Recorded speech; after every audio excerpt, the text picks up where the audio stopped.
కానీ అది రివర్స్ అయ్యి బౌన్స్ బ్యాక్ ఏమవుతుంది, వీళ్ళు ఎవరి గురించి అయితే చెబుతున్నారో వాళ్ళందరూ సెలబ్రిటీలు అవుతున్నారు. మీరు అబ్జర్వ్ చేయండి, గత 2 సంవత్సరాల నుండి తెలుగు మీడియా పోకడ, తెలుగు సోషల్ మీడియా పోకడ ఒక విచిత్రమైనటువంటి రూపుకు దారితీసింది. రంకు భాగవతాలు ఒక సంవత్సరంన్నర పాటు రంకు భాగవతాన్ని చూపించినటువంటి ఆ లావణ్య రాజ్ తరంకు సంబంధించి 1.5 సంవత్సరం పట్టింది.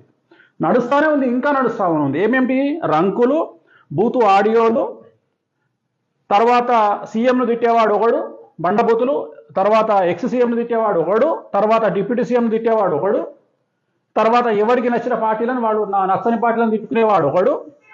సో ఇది బట్టగాల్చి మీదేయడము, ఇక కొంతమందికి వ్యక్తిగతమైన వైరంతో బట్టగాల్చి మీదేయడము. సో ఈ బూతు పురాణము. విచిత్రమైన విషయం ఏంటంటే, భార్యాభర్తలు విడిపోతారు అని చెప్పే జ్యోతిష్యం చెబితే మనోభావాలు దెబ్బతింటాయి, కానీ మహాత్మా గాంధీని బండబూతులు తిడితే ఎవడి మనోభావాలు దెబ్బతినాయి.